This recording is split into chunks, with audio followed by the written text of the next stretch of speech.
Oke, lalu pengaruhnya apa lagi? Ya, apalagi yang mempengaruhi prestasi terbang pesawat? Tentunya pada saat take off dan landing ada landasan. Ya, kondisi landasan juga mempengaruhi prestasi terbang.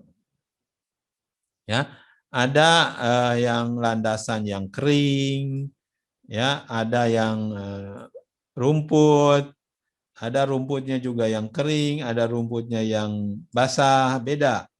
Ada yang bentuknya gravel, ya, kayak misalkan ada yang di aspal, ada yang tidak di aspal, ada yang beton, ya, ada yang groove runway, ada juga yang ada ice, ada snow. Kalau di luar negeri ya, kita beruntung tidak ada ice dan snow. Ya, itu semuanya mempengaruhi terhadap prestasi terbang.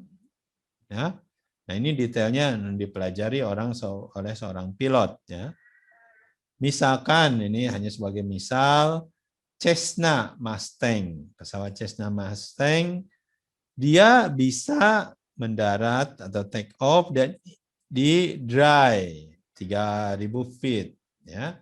Kalau di wet dia butuhnya 4.000, ya, ya lebih tinggi, harus lebih jauh yang dibutuhkan karena ya licin. Kalau ada slush atau snow artinya kalau ada salju yang berair gitu ya, namanya slush, white snow itu.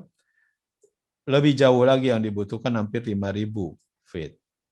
Ya. Kalau ada snow harus 5.300.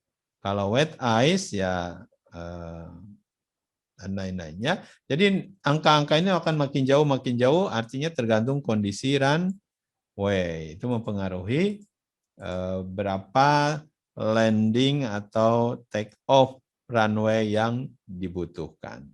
Jadi kondisi runway sangat penting ya. Nah, kondisi runway selain tadi bahwa dia ada ice, bahwa dia ada pada saat wet, hujan, atau pada saat dia di rumput dan lain-lain, kita juga ingin tahu bahwa kemiringannya berapa derajat itu runway. Karena runway belum tentu dia rata.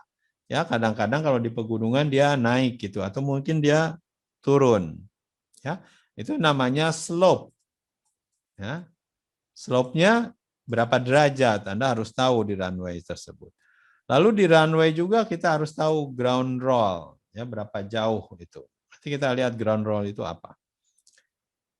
Slope-nya kalau naik, ya, jadi ada kemiringan naik, ya, dia tentunya akan membutuhkan landasan yang lebih panjang, jadi increase take off. Ya. Kalau naik, tapi kalau pada saat landing, ya tentunya karena dia naik akan terrem lebih mudah, ya. Jadi ada pengurangan panjang landasan yang dibutuhkan. Bagaimana kalau turun? Ya, kalau berikannya kan, kalau turun makanya decrease take off, lebih pendek yang dibutuhkan. Tapi pada saat landing dia betul lebih panjang. Biasanya, nih contohnya aja, ada penambahan 27% untuk setiap 1 derajat kemiringan. Ya, jadi kemiringan 2 derajat berarti Anda butuh ya sekitar 50% penambahan panjang. Ya, jadi sangat signifikan. Ya, ini pengaruh daripada kemiringan ya terhadap panjangnya landasan yang dibutuhkan untuk take off atau landing. Kemiringan itu sangat penting ya, bisa 2-3 derajat.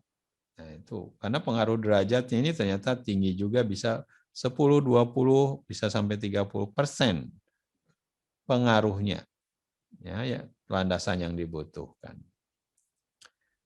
Oke, nah itu semua pengaruh-pengaruh